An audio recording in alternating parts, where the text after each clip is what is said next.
part 13 of I'm Still Searching, and I will trudge on with my thoughts, my essay on religion, and the ideas in this may be introduced in a future Reason rally, but gosh darn it, I'd be too boring to present them. Okay, that's a little. I'm sorry for the shot, Mark Norton, but there it is. Okay, right out there in front of everybody. And the blonde woman probably won't laugh either. Okay. Now I'm really horrible. Okay. So, as continuing with Mr. Einstein, Albert Einstein, I think this is really one of the most brilliant quotes that I've seen, and one that I actually quoted in the book club that I'm in, which focused on the latest series of This I Believe, which was started by Edward R. Murrow and picked up PBS picked up the ball there. But Albert Einstein once said, "The most beautiful emotion we can experience is the mysterious. It is the fundamental emotion that stands at the cradle of all time, of all art and science. He to whom this emotion is stranger, who can no longer wonder and stand wrapped in awe, is as good as dead, a snuffed-out candle." Now, Mr. Einstein also differentiated between types of atheists, saying, "What separates me from most so-called atheists, like that angry atheist on YouTube, the one we all hate. I guess some people appreciate his sense of humor. We have to have respect for his sense of humor. But what separates me from most so-called atheists," he said, quote, "is a feeling of utter humility toward the unattainable secrets of the harmony of the cosmos." In his book, The End of Faith, Sam Harris, who I think is brilliant, Sam Harris says, "Our willingness to ignore reason and scientific facts as we maintain our beliefs, not based on sound science and reason, will lead the world into more peril. Will lead the world into more peril because those beliefs not only legitimize intolerance, but they also have invaded most aspects of political and secular life and threaten to become apocalyptic in a world with weapons of mass destruction." So, we see all this, all these movies with themes of, which is the scariest thing to me, I think, is that, people love the Batman movie and all these apocalyptic themes that tells what's on people's mind is that the world may be coming to an end. Without people aren't saying it, but that's unfortunately that's what's happening. So when Sam Harris talks about people losing their faith and then jumping into this nowhere world, people are suddenly realizing by their reason that there's no God, and that's going to create some chaos, which we need to deal with empathy and compassion as much as possible. It's kind of like a child that doesn't believe in Santa Claus anymore, right? So Harris, who is now working toward a doctorate in neuroscience, it's kind of an interesting combination that he's a neuroscientist and a philosopher. When you think about that, that's pretty cool, right? Harris, who is now working toward a doctorate in neuroscience, seems genuinely concerned about the ability of mankind to save itself through rational means, inferring that no supernatural God is going to bail us out of current problems we have, like overpopulation, terrorism, poverty, disease, and pollution. Would God have stopped the Connecticut shooting? I don't think so. That's sad, but it's not true. It's true. The Mensa study in 2002 showed a very strong correlation between intelligence and the choice to have fewer religious beliefs. It found that the higher the intelligence or educational level, the more probability that the person will not be clinging to some preset religious rules for one's salvation. So what that means is if we can use reason and we can reflect on our reason, that creates an infinite loop of positive thinking, really. It's a totally different kind of thinking.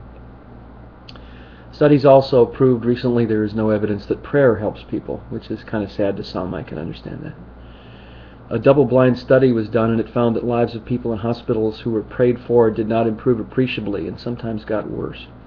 The people who were not prayed for did not show any deviation from any normal curve of recovery and other health variables. Now here's the very ironic point, in my opinion. Religiosity inclined people, religiously inclined people, bad choice of words there, would probably be chomping at the bit. And boy, I hate that saying. I don't know why I put that in there.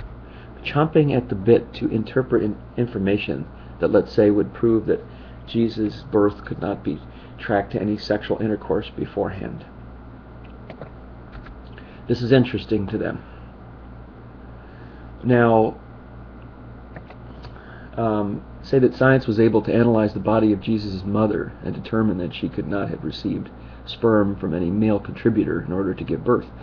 The religiously inclined would flock to the evidence. This is, to them, the big science to flock to. The controversy over the shroud and all that stuff. They would flock to this stuff, whereas a scientist would remain with the objective stuff. As Richard Dawkins infers, one cannot see a fundamentalist Christian stating that it's just science. I have enough proof in my own mind to know that it's true. I can't see them saying that. Something tells me that they would not ignore the evidence, and that Pat Robertson would have it as his top story on the 700 Club, using science to prove his hazy points. Ironic that he would try to use science to prove his points, which is really strange, huh? Ironic. Now, Jerry Coyne recently wrote in the Guardian magazine, "Why is God considered an explanation of anything?" It's not, he says. It's a failure to explain, a shrug of the shoulders, an I don't know, dressed up in spirituality and ritual. If someone credits something to God, generally what that means is that I don't have a clue. So they're attributing it to an unreachable, unknown sky fairy. I guess that's a little direct there, huh? Which, by the way, the swearing atheist guy would, I'm sure, just love to just batter it, right? Ask for an explanation of where the bloke came from, and odds that you'll get a vague, pseudo-philosophical reply about having always existed or being outside nature, which of course explains nothing.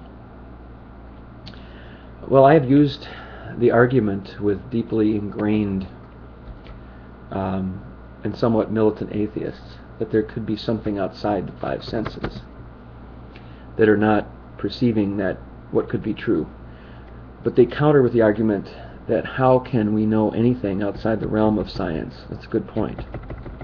We can only speculate. We can speculate that there is a gigantic teapot that steams away in the sky, ruling all of our subconscious experiences. There could be a huge banana in the sky that peels off pearls of vitamin-laced molecules of wisdom. I mean, we can make up anything we want. You can make up anything if you don't have logic. You can pretty much say, this is it, and this is what I believe, and that is it. I don't care about what...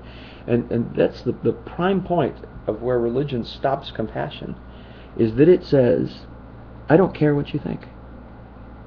I just don't care. And not caring is the biggest evil, I think. That's the serious problem mankind is faced with here. Logic is our way out, even though we can speculate beyond logic. What's so dangerous about belief in irreducible complexity or intelligent design is that we give up using our brains, which are most ironically the most highly evolved tools we have to reflect and logically analyze this beautiful diversity we have on Earth.